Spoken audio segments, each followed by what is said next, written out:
اللہ تبارک و تعالی نے قرآن کریم انسانیت کی ہدایت کے لیے بھیجا ہے، اور اس قرآن میں اللہ تبارک و تعالی نے انسان کی کامیابی کے اصول ذکر کیے ہیں۔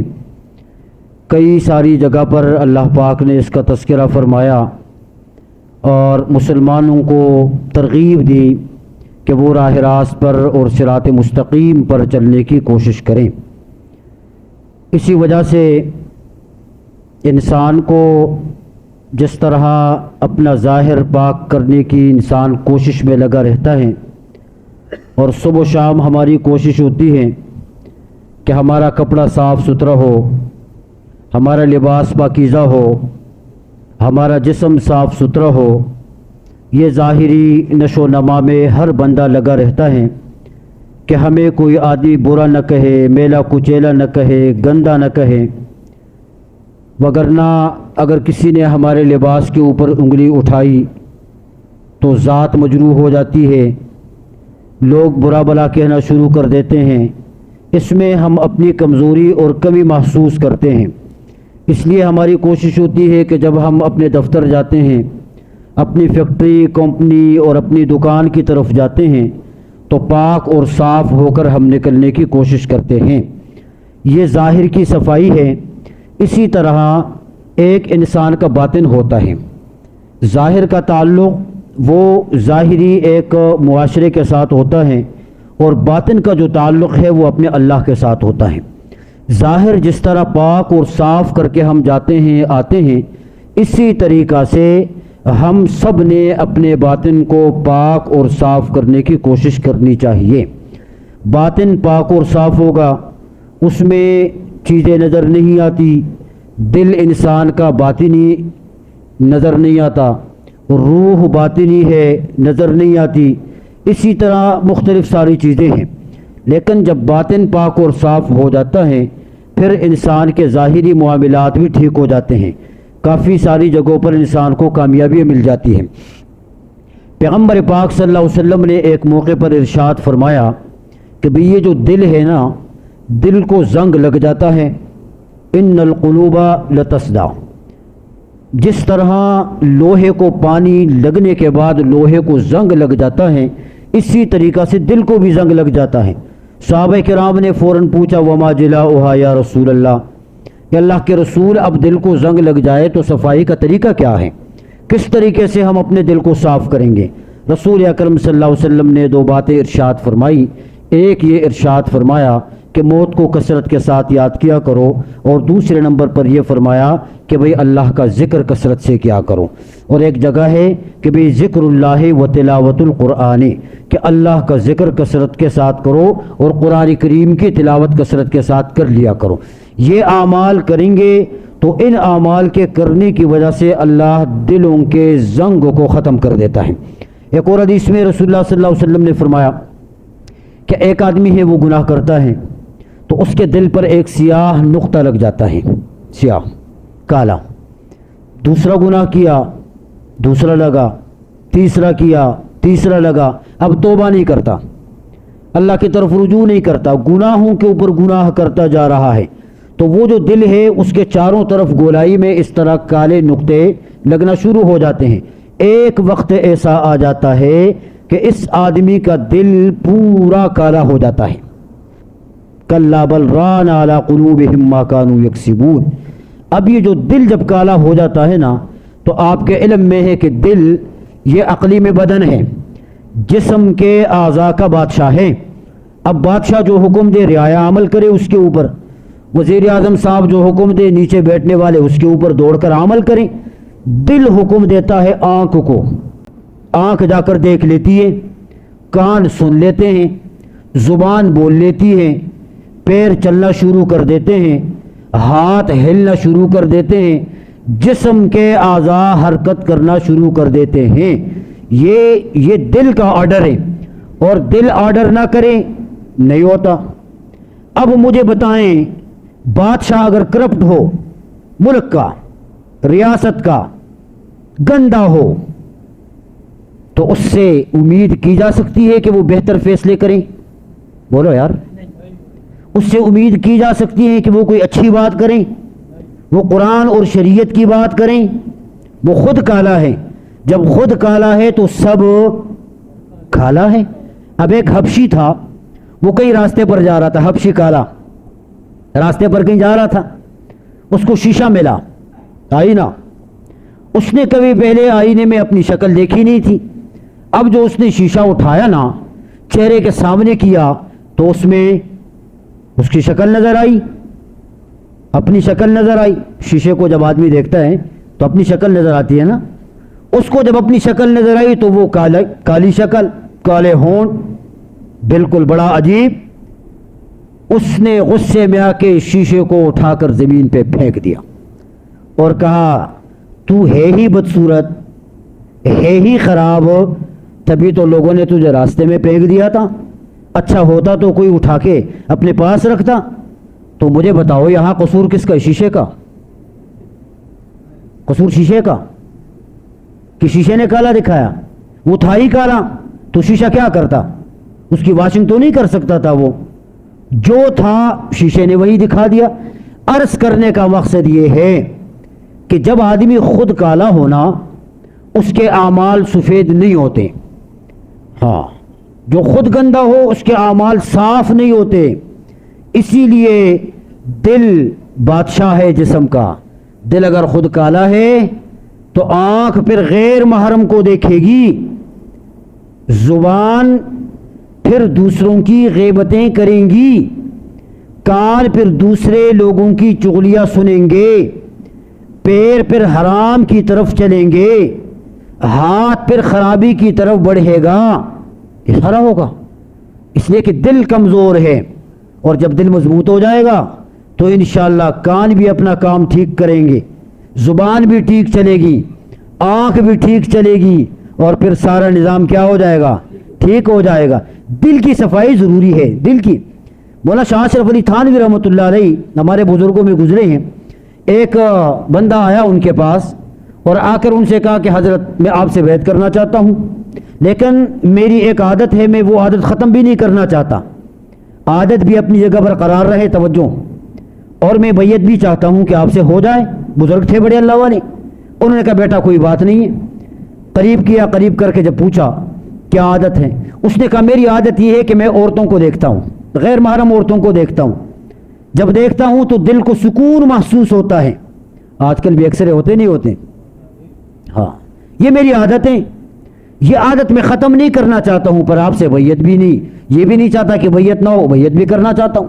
حضرت نے کہا کوئی بات نہیں, کوئی مسئلہ نہیں ہے. بیعت کر لی اور کہا ٹھیک ہے تم دیکھتے رہو, لیکن شرط یہ ہے کہ 2-3 دن میرے پاس خانقاہ میں گزار لو اور اس کے بعد چلے جاؤ. 1 دن گزرا, 2 دن گزرے, 3 دن گزرے. حضرت کی صحبت میں اللہ والوں کی بڑی برکت ہوا کرتی ہے.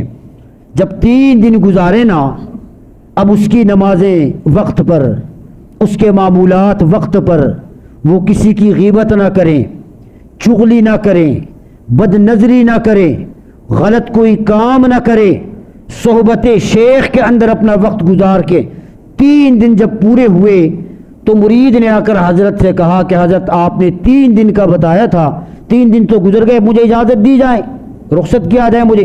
حضرت نے فرمایا ٹھیک ہے, ٹھیک ہے جاؤ تو میں رخصت کر دیتا ہوں. جی وہ میری عادت کا, ٹھیک ہے تم دیکھتے رہو.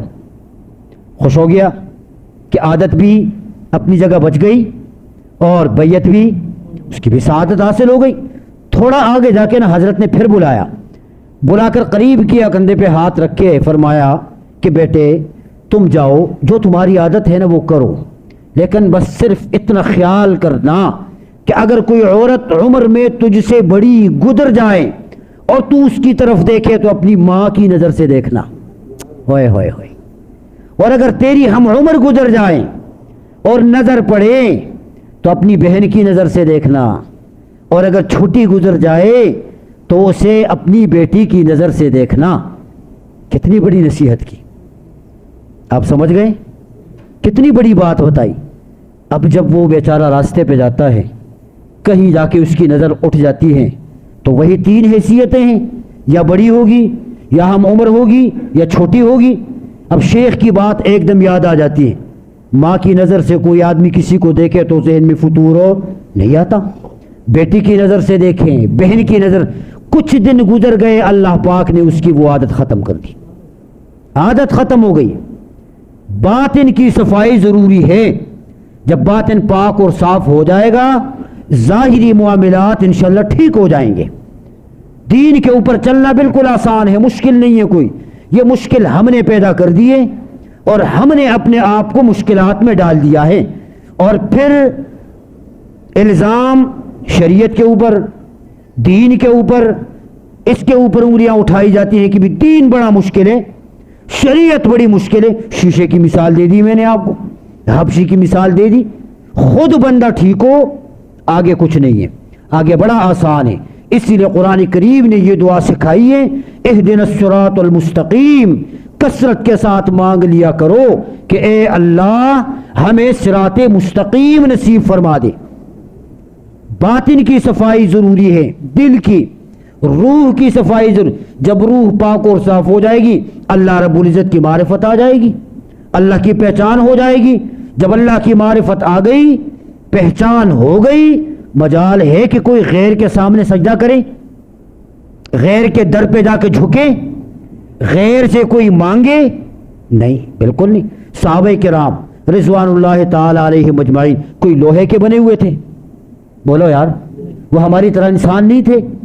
بالکل ہماری طرح انسان تھے. کوئی ان کے اندر اضافہ نہیں تھا.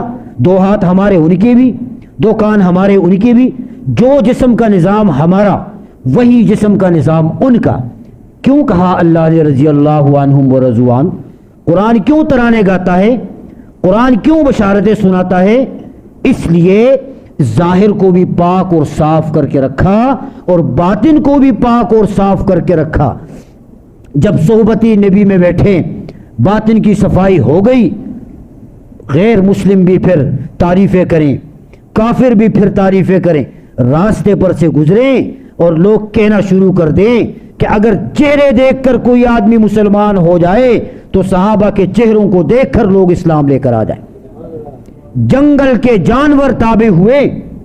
شیر، حضرت سفینہ رضی اللہ تعالیٰ عنہ کا واقعہ نہیں سنا آپ نے؟ راستے پر سے جانے، شیر آ گیا لپک کے حملہ کرنے کے لیے، کہا رک جا، حملہ کرنے سے پہلے سوچ لے، تیرے سامنے محمد عربی کے غلام ہیں.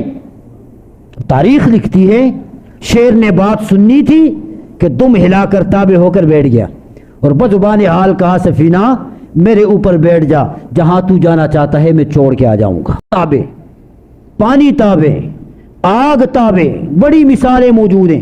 عرض کرنے کا مقصد یہ ہے کہ ہم اپنے ظاہر کی صفائی کے ساتھ ساتھ اپنے باطن کی جو صفائی ہے اس کے اوپر بھی ہم عمل کرنے کی کوشش کریں. رسول اکرم صلی اللہ علیہ وسلم نے ایک حدیث میں ارشاد فرمایا ہے، آپ کی پوری توجہ چاہوں گا. آپ نے فرمایا اغتنم خمسا قبل خمس، 5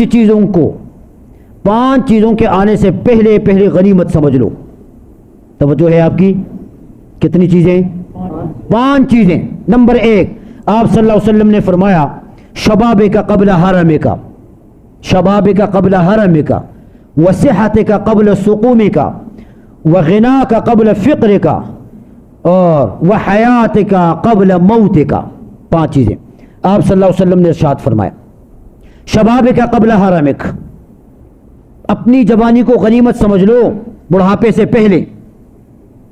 جوانی کو غنیمت سمجھ لو بڑھاپے کے آنے سے پہلے. اب جب آدمی جوان ہوتا ہے اس کا جسم پوری حرکت میں ہوتا ہے، شباب میں ہوتا ہے، اس کی رگوں کے اندر خون کی گردش، گرمی، ہر چیز وہ سب کچھ کر جاتا ہے جوانی جو ہوتی ہے. اسی لیے شیخ سعدی رحمۃ اللہ علیہ فرماتے ہیں در جوانی توبہ کردن شیوہ پیغمبری. جوانی میں توبہ کرنا پیغمبروں کی سنت ہے، طریقہ پیغمبری ہے. ایک آدمی جوانی میں خرمستی کرتا ہے، جوانی کو مستی میں گزار دیتا ہے، عیش میں گزار، جو دل چاہے وہ کر جائے. لیکن جب بوڑھا ہو جاتا ہے بیچارہ، پھر اس کے جسم میں حرکت نہیں ہوتی، حرکت کرنے کی طاقت نہیں ہوتی، سکت نہیں ہے، وہ کہیں جا نہیں سکتا، کہیں آ نہیں سکتا، تو پھر وہ نہیں کر سکتا گناہ، اس لیے کہ اس میں جانے کی ہمت نہیں ہے، اس میں قوت ختم ہو جاتی ہے، کمر جھک گئی، آنکھوں کی بصارت کمزور، کانوں کی سنوائی کمزور، اسی طرح جسم کا باقی سارا نظام کمزور ہو جاتا ہے، وہ نہیں کر سکتا۔ تو پھر مسجد کے کونے میں آ کر تسبیح رولنا یہ تو بنتا ہے نا، یہ نہ کرے تو کیا کرے؟ ہاں، یہ جو میرے بزرگ یہاں تشریف فرما ہیں، آپ ان سے پوچھیں، یہ جو جوان ہیں ان سے پوچھیں کہ بابا جوانی کے مزے کیسے تھے، جوانی کے مزے کیسے تھے؟ وہ کہیں گے کاش لیت الشباب یعود، ساری چیزیں آ جائیں گی واپس پر جوانی نہیں آئے گی واپس، کاش کے لوٹ کر آ جائے، لیکن جوانی پھر واپس لوٹ کے نہیں آتی۔ شیخ سعدی رحمۃ اللہ علیہ کہتے ہیں کہ ایک آدمی راستے پر جا رہا تھا، بوڑھا بابا، اس نے بڑا موٹا چشمہ لگایا ہوا تھا، ایک جوان اپنی جوانی کی مستی میں کودتا ہوا جا رہا ہے، وہ بابا بڑی لاٹھی اس کے ہاتھ میں، موٹا چشمہ اس نے پہنا ہوا ہے، کمر اس کی جھک گئی ہے، وہ نیچے کر کے دیکھتا ہے، ظاہر کمر جب جھک جاتی ہے تو ضعیف العمر لوگ اس طریقے سے آرام آرام سے چلتے ہیں، احتیاط سے چلتے ہیں، دیکھ کر چلتے ہیں، اس کی تو نظر اٹھ نہیں پا رہی، تو جوان نے جوانی کی مستی میں آ کے نا اس کے کندھے پہ ہاتھ رکھا اور ایسی تپکی دی اور جوش میں کہا کہ بابا کیا دیکھ رہے ہو، کیا چیز گم ہو گئی ہے؟ اس نے نظر اٹھائی اور اٹھا کر دیکھا، اس کے کندھے پہ ہاتھ رکھ کے سہارا لیا، اس نے کہا بیٹا مجھ سے جوانی گم ہو گئی ہے، میں وہ جوانی دیکھ رہا ہوں کہ وہ کہاں ہے، لیکن جوانی واپس لوٹ کرو نہیں آتی، اسی لیے فرمایا کہ شبابک قبل حرمک، جوانی کی قدر کرو بڑھاپے کے آنے سے پہلے پہلے، اس لیے کہ بڑھاپے کے اندر بندہ اس شوق سے عبادت نہیں کر سکتا جس شوق اور لگن کے ساتھ جوانی کے اندر عبادت ہوتی ہے، لیکن اس کا مطلب یہ بھی نہ ہوا کہ جوانی گزر گئی اب بڑھاپا آ گیا اب یہ ہے کہ ہم کچھ نہ کریں، ایسا نہیں، ایسا نہیں۔ رسول اکرم صلی اللہ علیہ وسلم نے ارشاد فرمایا کہ کچھ لوگ ایسے ہیں کہ جو اللہ کی نظر رحمت سے دور ہیں، ان میں سے ایک وہ بوڑھا جو بڑھاپے کی حد میں داخل ہو چکا ہے، لیکن بوڑھا ہے پر زناکار ہے، بدکار ہے، بڑھاپے میں بھی اپنی بری عادت کو نہیں چھوڑتا، یہ بوڑھا اللہ کی نظر رحمت سے دور ہے۔ اور پھر یہی بوڑھا، یہی سفید ریش، کمزور صفت انسان جب ہاتھ اٹھا کر اللہ سے مانگتا ہے نا، اللہ کی رحمت جوش میں آتی ہے، فرشتوں کو مخاطب کر کے اللہ کہتا ہے کہ مجھے اس بندے کے سفید بالوں سے حیا آتی ہے، ان کی دعا میں رد نہیں کرتا، ان کی دعا قبول ہو جاتی ہے۔ دعا فرمائے اللہ مانگنے کا سلیقہ ہمیں نصیب کرے، مانگنے کی توفیق اللہ ہمیں نصیب فرمائے۔ یہ پہلی چیز پیغمبر پاک نے فرمائی کہ شباب کا قبل حرم کا، بڑھاپے سے پہلے پہلے جوانی کی قدر کرو۔ نمبر 2 وصحت کا قبل سقوم کا، بیماری سے پہلے اپنی صحت، اس کا خیال رکھو، اس کی قدر کرو۔ صحت بڑی، تندرستی ہزار نعمت ہے، تندرستی ہزار نعمت۔ بیمار جب آدمی ہو جاتا ہے، بستر کا مہمان بن جاتا ہے، وہ تو عبادت نہیں کر سکتا، وہ تو جماعت کے لیے نماز کے لیے جماعت کے لیے مسجد میں نہیں آ سکتا، وہ اور کوئی اس طرح عبادت نہیں کر سکتا جس طرح صحت مند آدمی عبادت کرتا ہے۔ تو صحت کی جو عبادت ہے یہ اللہ کو بڑی مقبول ہے اور بڑی پسندیدہ ہے، اس لیے پیغمبر نے فرمایا کہ بڑھاپے سے پہلے جوانی کی قدر کرو اور بیماری سے پہلے اپنی جو ہے وہ صحت کی کیا کرو، قدر کرو۔ وغنا کا قبل فقر کا، اپنی مالداری کی قدر کرو غربت سے پہلے۔ غربت آ جائے نا بندہ پھر کسی کام کا نہیں رہتا، دعا کرو اللہ غربت سے ہمیں بچا کے رکھے، ایسی غربت کے جو اللہ سے ہمیں دور کر دے۔ نبی اکرم صلی اللہ علیہ وسلم نے فرمایا کاد الفقر و یکون کفرا، بسا اوقات غریبی اس نوبت اس حالت تک انسان کو پہنچا دیتی ہے کہ آدمی کفر کے قریب ہو جاتا ہے، کفر کے قریب ہو جائے۔ آج کل آپ دیکھیں NGOs کی جتنی تنظیمیں کام کر رہی ہیں، خصوصاً یہ دیہاتی علاقوں میں جو جہاں کمزور لوگ رہتے ہیں، وہاں پر یہ قادیانی اور یہ NGOs کی تنظیمیں کام کر رہی ہیں، لوگوں کو ویلفر دیں، لوگوں کو مدد دیں، لوگوں کے ساتھ تعاون کریں، راشن دیں، اور غریب لوگ ان کو اس طریقے سے کر کے اپنی تبلیغ کر کے ان کو اسلام سے ہٹانے کی کوشش ہو رہی ہے۔ یہ ہے غربت کہ جو کفر تک انسان کو پہنچا دے۔ تو اس لیے فرمایا کہ بھائی اپنی مالداری کی قدر کرو غربت کے آنے سے پہلے پہلے۔ وہ حیات کا قبل موت کا، اور زندگی کی قدر کرو موت سے پہلے۔ موت جب آ جاتی ہے نا، سر پہ سوار مہمان ہے، جو ہمارے انتظار میں ہیں، بس یوں ہی اللہ کی طرف سے حکم آ جائے اور گلے کے اوپر موت نے ہاتھ رکھنا ہے، دبوچنا ہے اور گرا کے رکھنا ہے۔ موت کسی کا انتظار نہیں کرتی، موت کسی سے پوچھتی نہیں ہے، موت کسی کو مہلت نہیں دیتی۔ یکایک ایک آواز ہے کہ جو آنی ہے اور آ کر انسان نے فنا ہو جانا ہے۔ تو جب آدمی مر جاتا ہے اس کی نیکیوں کا جتنا سلسلہ ہوتا ہے ختم ہو جاتا ہے، اور پھر کوئی نیکی نہیں کر سکتا، پھر کوئی نیک کام نہیں کر سکتا، پھر اس کا سلسلہ بالکل بند ہو جاتا ہے۔ اس لیے پیغمبر پاک نے فرمایا کہ مرنے سے پہلے پہلے زندگی کی قدر کرو اور زندگی کو قیمتی بناؤ۔ ایک حدیث میں آپ صلی اللہ علیہ وسلم نے ارشاد فرمایا کہ بھئی سب سے بڑا عقل مند کون ہے؟ اب میں اگر آپ سے پوچھوں کہ سب سے بڑا عقل مند کون ہے تو اپنے اپنے ذہن کے مطابق مختلف جوابات آ جائیں گے۔ جو جس فیلڈ کے اندر ماہر ہیں اسے اپنی فیلڈ میں یہ ہے کہ مہارت جو ہے وہ نظر آتی ہے کہ بھئی یہ آدمی سب سے بڑا عقل مند ہے۔ کوئی انجینئر ہے، کوئی ڈاکٹر ہے، کوئی معلم ہے، ایکس وائی زیڈ کچھ بھی، تو آدمی کو اپنے اپنے شعبے، لیکن رسول اکرم صلی اللہ علیہ وسلم نے فرمایا کہ عقل مند کون ہے اور بے وقوف کون ہے؟ آپ نے فرمایا الکیس من دان نفسہ وعمل لما بعد الموت۔ سب سے بڑا عقل مند وہ آدمی ہے کہ جو اپنے آپ کو پہچان لے اور موت کے بعد کا جو وقت ہے نا اس کی فکر کرے، اس کے لیے عمل کرے۔ وعمل لما بعد الموت والعاجز من اتبع نفسہ ہواها وتمنى علی اللہ۔ اور عاجز وہ آدمی ہے کہ جو اپنے نفس کی خواہشات کی پیروی کریں اور لمبی لمبی امیدیں قائم کر کے بیٹھ جائیں۔ بلڈنگ بنانی ہے، اسپتال بنانا ہے، گھر بنانا ہے، پراپرٹی بنانی ہے، گاڑی لینی ہے، مال بنانا ہے، اسی فکر میں لگا ہوا ہے، اور موت کھڑی کھڑی انتظار کر رہی ہے، ہنس رہی ہے کہ پاگل تو کتنا بے وقوف آدمی ہے، تیرے کفن کا انتظام تو ہو چکا ہے، تیرے کفن کا کپڑا تیار ہو چکا ہے، تیرے کفن کا کپڑا دکان میں آ چکا ہے، تجھے نہلانے کے لیے جس صابن کی ضرورت ہے وہ تیار ہو چکا ہے، تمہارے غسل کے لیے جو پانی چاہیے ہوگا اس کا انتظام ہو چکا ہے، تمہاری قبر کے لیے انتظام ہو چکا ہے۔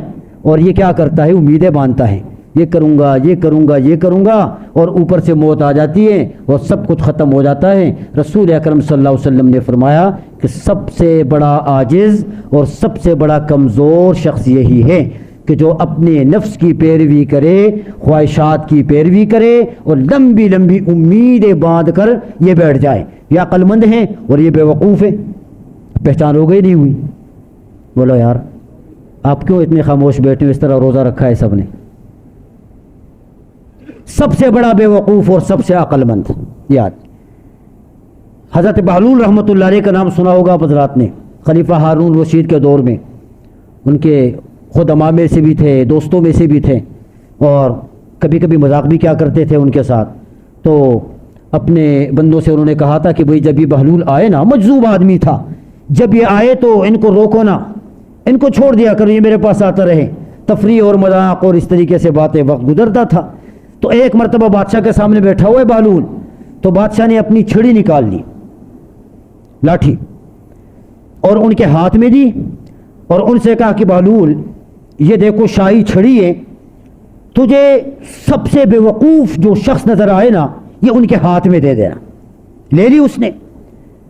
کافی عرصے کے بعد بہلول پھر آئے، پتہ چلا بادشاہ بیمار ہیں، ان کی تیمارداری کے لیے چلے گئے۔ جب گئے تو بادشاہ بستر کا مہمان بنا ہوا ہے، اٹھ نہیں سکتا۔ کہا جی کیا ہو گیا؟ تو خلیفہ ہارون رشید نے کہا کہ بیماری آ گئی ہے، جسم میں کمزوری آ گئی ہے، اب تو جان میں کوئی طاقت نہیں ہے، جسم میں بالکل نہیں، سفر پہ جانا ہے، بڑا لمبا سفر ہے، تو سفر کی تیاری بھی کوئی نہیں۔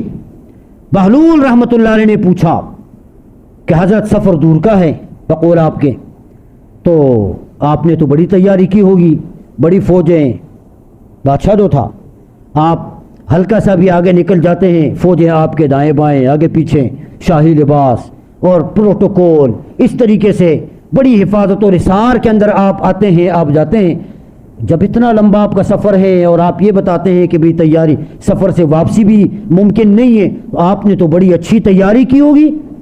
تو تو خلیفہ ہارون رشید نے کہا کہ بہلول مجھے تکلیف ہو رہی ہے، سخت وقت ہے، لیکن آپ اس وقت میں بھی میرے ساتھ مذاق کر رہے ہیں۔ اس نے کہا مذاق نہیں، میں تو حقیقت بات۔ اس نے کہا نہیں، میری تیاری کوئی نہیں ہے، موت کے سفر پہ جانا ہے، عمل کوئی نہیں۔ آہستہ سے بہلول نے وہ چھڑی نکال لی اور نکال کر ہارون رشید کے ہاتھ میں پکڑا دی اور کہا کہ بقول آپ کے کہ سب سے بے وقوف جو مجھے شخص نظر آئے یہ میں اس کے ہاتھ میں دوں، آج تجھ سے زیادہ بے وقوف مجھے کوئی نظر نہیں آیا۔ جانا اتنے لمبے سفر پہ اور تیاری کوئی نہیں، میں اس نتیجے پر پہنچ گیا کہ تجھ سے زیادہ بے وقوف کوئی نہیں ہے۔ یہ پہچان ہے۔ رسول اکرم صلی اللہ علیہ وسلم نے فرمایا عاجز وہ شخص ہے کہ جو خواہشات کی پیروی کرے، نفس کی تمنا، نفس کی تابعداری کرے اور بڑی لمبی لمبی امیدیں جو ہے یہ باندھ کر جو ہے وہ اس طریقے سے چلے۔ یہ جو ہم زمین کے اوپر چلتے ہیں، بہرحال آخرت کی تو ہمیں فکر بہت کم ہے، اللہ پاک نصیب فرما دیں ہم سب کو۔ رسول اکرم صلی اللہ علیہ وسلم نے ایک حدیث میں ارشاد فرمایا کہ سیاتی علی الناس زمان، لوگوں کے اوپر ایک زمانہ ایسا آئے گا یحبون الخمس وینسون الخمس، کہ 5 چیزوں کے ساتھ لوگ محبت کریں گے اور 5 چیزوں کو لوگ بھول جائیں گے۔ ان میں سے پہلے نمبر پر آپ صلی اللہ علیہ وسلم نے فرمایا کہ یحبون الدنیا وینسون العقبہ، کہ لوگ دنیا سے محبت کریں گے اور آخرت کو لوگ بھول جائیں گے، آخرت سے بالکل غافل ہو جائیں گے۔ یحبون الدور وینسون القبور، دنیا میں رہنے والے گھروں کو لوگ پسند کریں گے اور قبروں کو لوگ بھول جائیں گے۔ دنیا کے گھر اچھے لگیں گے اور قبر جو ہے وہ یہ لوگ اس کو بھول جائیں گے۔ یحبون المال وینسون الحساب، تیسرے نمبر پر فرمایا کہ مال کے ساتھ محبت کریں گے اور حساب اور کتاب کو بھول جائیں گے، کہ مال کا حساب بھی اپنے رب کو دینا ہے۔ اسی طرح چوتھے نمبر پر فرمایا یحبون العیال وینسون الحور، اپنے بال بچوں کے ساتھ محبت کریں گے اور جنت کے حوروں کو بھول جائیں گے۔ اور 5ویں نمبر پر فرمایا کہ یحبون النفس وینسون اللہ، اپنی نفسوں کے ساتھ محبت کریں گے اور اللہ رب العزت کو بھول جائیں گے۔ پھر آپ نے فرمایا کہ ایسے لوگوں کے ساتھ میرا کوئی تعلق نہیں ہوگا۔ اب یہ 5 چیزیں ہم اپنے اپنے گریبانوں میں جھانک کر دیکھیں کہ بھئی ہم میں سے ہر بندہ یہ کس مقام اور کس نتیجے پر پہنچ چکا ہے اور کہاں پر ہم کھڑے ہیں۔ دنیا کے ساتھ ہم محبت کرتے ہیں۔ آواز آئی، قرآن کریم نے کہا کہ قد افلح من تزکا وذکر اسم ربہ فصلی بل تؤثرون الحیات الدنیا، تم دنیا کے ساتھ دنیا کے ساتھ تم محبت کرتے ہو، ہے کیا؟ ایک فانی چیز ہے اور آخرت باقی ہے۔ فانی کو ترجیح باقی پر، ادنا کو ترجیح اعلیٰ پر، بدبودار کو ترجیح خوشبودار پر، بری چیز کو تشبیہ اچھی چیز پر۔ یہ کون سا کمال ہو گیا؟ آخرت خوشبودار ہے، اس کے مقابلے میں دنیا بدبودار ہے۔ آخرت باقی ہے، اس کے مقابلے میں دنیا فانی ہے۔ آخرت اچھی ہے، اس کے مقابلے میں دنیا بری ہے۔ لیکن ہم بری چیز کو پسند کرتے ہیں اور جو اچھی چیز ہے وہ اپنے خام اور خیال سے ہم نے نکال کے رکھ دی ہے۔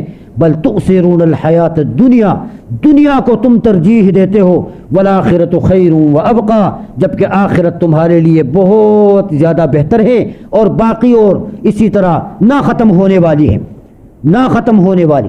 آپ صلی اللہ علیہ وسلم کی صاحبزادی حضرت فاطمہ الزہرا رضی اللہ تعالی عنہا فوت ہوئی، منگل کی رات ہے، جنازہ اٹھا، اس کو جب قبر میں رکھا گیا، قبر میں اتارا نا،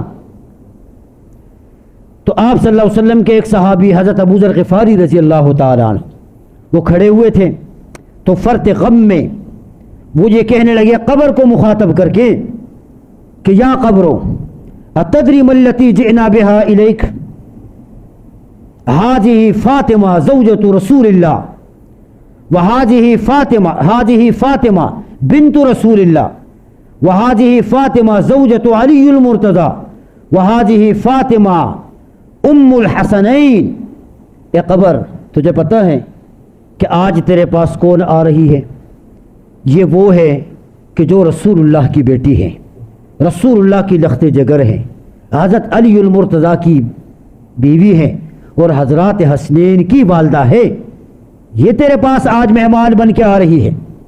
فرط جوش میں انہوں نے کہہ دیا قبر کو مخاطب کر کے، لیکن روایات میں لکھا ہے کہ قبر سے آواز آئی، قبر نے کہا یا ابا ذر، انما لا یا ابا ذر، کہ اے ابو ذر، میں جو ہوں میں حسب اور نسب کی جگہ نہیں ہوں، میں حسب اور نسب کی جگہ نہیں ہوں، انما انا موضع العمل الصالح، میں بہترین عمل کی جگہ، بہترین عمل کی۔ اب جس کا عمل اچھا ہوگا، جس کا عمل زیادہ ہوگا، اللہ کو قبول ہوگا، وہ بچ جائے گا۔ یہاں حسب اور نسب کی باتیں نہیں چلتی، اسی لیے حدیث پاک میں آتا ہے 70 مرتبہ یہ قبر یہ ہمیں اور آپ کو آواز دے کر پکارتی ہے، انما انا بیت الوحدہ، میں تنہائیوں کا گھر ہوں، انا بیت الظلمات، اندھیروں کا گھر ہوں، انا بیت الحیۃ والعقارب، سانپ بچھوؤں کا گھر ہوں۔ میرے پاس آنا ہو تیاری کر کے آنا ہے، تیاری کر کے۔ اور کتنی زبردست آپ یہ دیکھیں پیغمبر پاک صلی اللہ علیہ وسلم کے ہمارے اوپر احسانات کا آپ اندازہ لگائیں۔ یہاں اگر کسی اسکول میں، کالج میں، یونیورسٹی میں امتحان ہوتا ہے تو امتحان کا جو پیپر ہوتا ہے، کویسچن پیپر، وہ سب سے مخفی رکھا جاتا ہے، وہ کسی کو بتایا نہیں جاتا۔ جب لڑکے طالب علم اسٹوڈنٹس ہال میں بیٹھ جاتے ہیں امتحان دینے کے لیے، اس وقت وہ کویسچن پیپر جو ہے وہ تقسیم ہو جاتا ہے کہ بھی چلو یہ تمہارا پیپر ہے، اس کو حل کرو۔ سوال کا اس سے پہلے کسی کو پتا نہیں ہوتا۔ عام طور پر اصول یہی ہے، آج کل تو پاکستان کے ادارے اللہ اللہ خیر صلاح ایک ہفتہ پہلے سے جو ہے وہ آؤٹ ہو جاتا ہے، لیکن اصول یہی ہے کہ کسی کو نہیں پتہ چلتا، کسی کو نہیں۔ اب قبر میں جا کے ہم نے امتحان دینا ہے، امتحان میں سوالات کتنے آئیں گے، کیسے آئیں گے؟ رسول اکرم صلی اللہ علیہ وسلم نے پہلے امت کو بتا دیا کہ بھی جب تم قبر میں جاؤ گے نا پرچہ دینے کے لیے، اس پرچے میں 3 سوالات ہوں گے۔ ان میں سے پہلا سوال یہ ہوگا کہ من ربک، کہہ دو سبحان اللہ، بڑا احسان ہے یا نہیں ہے؟ اگر یہ نہیں بتایا جاتا اور قبر میں جا کے انسان سے شروع ہو جاتا حساب کتاب، پھر تو ایک بات ہوتی آدمی کے پاس اعتراض کرنے کی کہ کاش پہلے سے کچھ نہ کچھ پتہ ہوتا۔ تو رسول اللہ صلی اللہ علیہ وسلم نے پہلے سے ہی بتا دیا کہ بابا 3 سوالات ہیں۔ پہلا سوال ہے من ربک، رب کون ہے، رب کو پہچانو۔ دوسرا سوال من نبیک، نبی کون ہے۔ اور تیسرا سوال ما دینک، دین کیا ہے۔ بات آسان ہو گئی یا نہیں؟ اب یہ 3 سوالات ہیں، 3 سوالات کو حل کرنے کے لیے اللہ نے کسی کو 10 سال زندگی دی، 20 سال دی، 30، 40، 50، 80، 100، اتنی بڑی زندگی ملی ہمیں۔ اور آدھی زندگی تو ویسے بھی نیند میں چلی گئی، آدھی بچ گئی ہے جو جاگنے میں گزر جاتی ہے، اس میں بھی دنیا کی مصروفیات آپ لے لیں تو ایک حصہ زندگی کچھ نہ کچھ بچے گی جس میں ہم اللہ کی عبادت کریں گے، اکاؤنٹ کریں آپ۔ لیکن سوالات بھائی 3 ہیں، 3 سوالات کو ہم میں سے ہر بندے نے حل کرنا ہے، اور انہی 3 سوالات کا ہم سب نے جواب دینا ہے۔ دعا فرمائیں کہ اللہ ہمیں عمل کرنے کی توفیق نصیب فرمائے۔ وآخر دعوانا